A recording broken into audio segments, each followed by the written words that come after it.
គេកំពុងតែល្បីញ៉ាំ yogurt ឬក៏ទឹកដោះគោជូរជំនួយសុខភាពតោះទៅធ្វើទាំងអស់គ្នាអ្វីដែលយើងត្រូវការហ្នឹងគឺទឹកដោះគោស្រស់ whole meal ឬក៏ full cream meal ទឹកដោះគោ brand ម៉ាកអីក៏បានដែរឲ្យតែមានពាក្យទាំងអស់ហ្នឹងណាយកទឹកដោះគោស្រស់ចំណុះ1លីត្រយកមកដាក់ឲ្យនៅក្នុងកម្ដៅ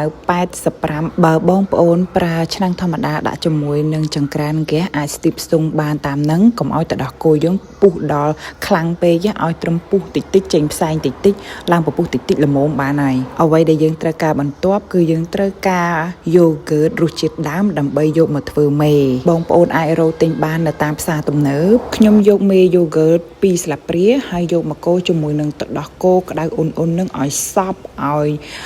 ម៉ត់ដូចល្បាយដែលបង្ហាញនៅក្នុងវីដេអូហ្នឹងហើយបានខ្ញុំចាក់ចូលទៅក្នុងទឹកដោះគោដែលយើងបានកម្ដៅដែលមានកម្ដៅ85អង្សាហ្នឹងត្រូវចាំថាចាំទឹកដោះគោរបស់យើងហ្នឹងស្រកកម្ដៅមកត្រឹម40អង្សា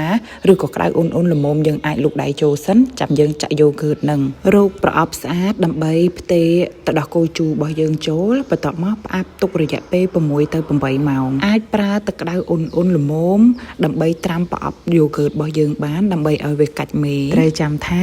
ហាមប៉ះប្រអប់នឹងឲ្យសោះទុកវាចោលដល់ឡែកបើមិនចឹងទេអត់ល្អទេគឺខូចតែម្ដង yogurt ហ្នឹងគឺផ្អូមហើយខ្ញុំអត់ប្រើស្ករអ្វីទាំងអស់មានតែជាតិផ្អែមឡំដែលចេញមកពីទឹកដោះគោតែប៉ុណ្ណោះ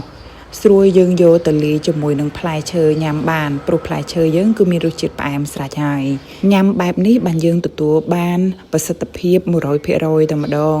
ដោយសារតែវាអត់សូវមានជាតិស្ករខ្លាំងធ្វើឲ្យយើងឡើងគីឡូទេយើងញ៉ាំដើម្បីរក្សាទម្ងន់បានសំខាន់អ្នកដែលពិបាកបត់ជើងអីញ៉ាំ yogurt គឺស្រួលបត់ជើងតែម្ដងបើបានលាយជាមួយនឹងគ្រាប់ chia seed ដូចនៅក្នុងវីដេអូនឹងទៀតកាន់តែជួយសុខភាពកាន់តែស្រួលបត់ជើងមកឬក៏ទឹកដោះគោជូរត្រូវគេបានចាត់ថ្នាក់ជាអាហារដែលសម្បូរទៅដោយវីតាមីនប្រូតេអ៊ីនកាល់ស្យូម